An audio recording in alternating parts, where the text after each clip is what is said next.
Let's try a slightly harder trinomial factoring question. Now we know that this is a trinomial, there are three terms, and the a value here, the number that goes in front of the x squared, is not 1. So we're going to use a technique here. But before I even use any technique, we always try to pull out a GCF. If you don't pull out the greatest common factor right away, you're making extra work for yourself. So step 1, pull out the GCF. So let's see what can we divide by to pull something out here. We can divide by 2. So we get 2 times 35x squared plus 68 divided by 2 is 34x. And then negative 42 divided by 2 is 21. So this was very smart of me to pull out the GCF, and now this part here is a regular factoring question.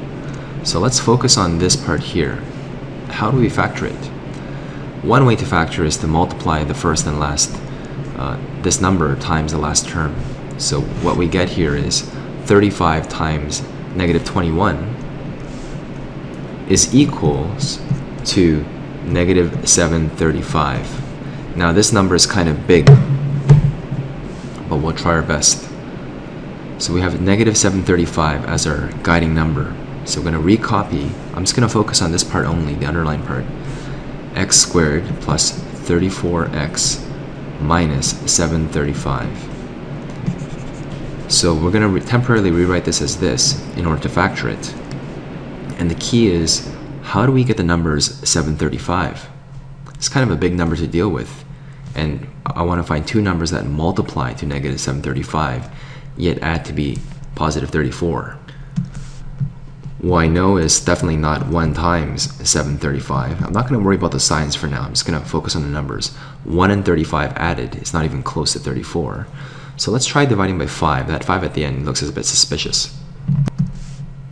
So using a calculator, when I divide 735 by 5, I get the value 147. 147 and 5, the difference looks a bit closer to 34, but still pretty far off.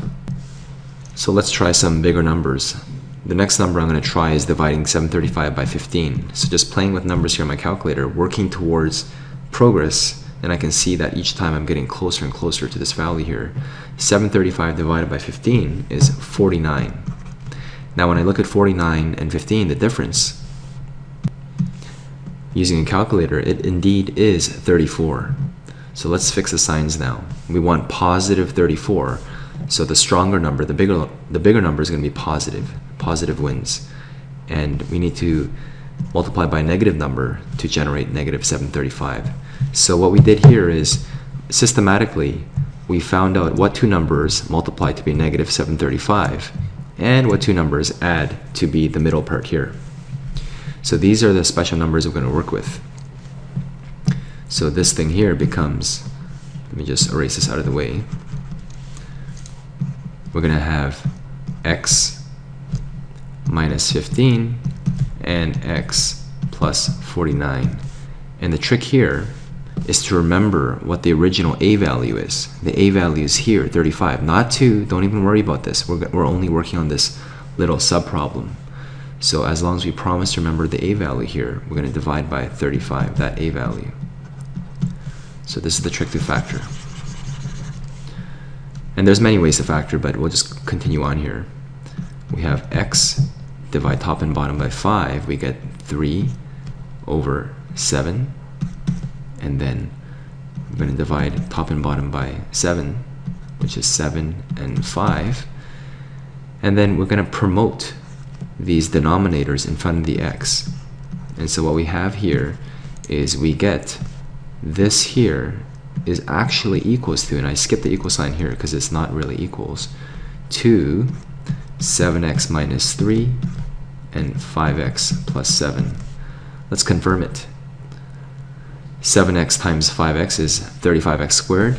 We have positive 49x minus 15x gives us 34x. And then negative 3 times 7 is indeed negative 21. So we essentially factored this part here as this part here. So if I underline it in red, this trinomial here is equivalent to this factored form over here.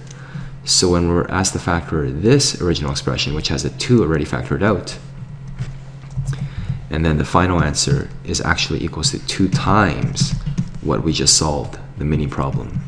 7x minus 3, 5x plus 7. So this here is the fully factored form.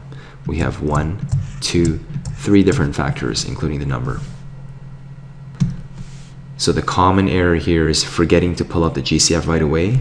And yes, if you forget to factor the 2 out, you will come up with an answer. But one of those factors, you can then pull out a 2 again. So it's better just to pull this out right away so you don't forget about it. So I recommend that once you know how to factor, stick with the way that you factor and practice lots, and just stick with the way that you're good at.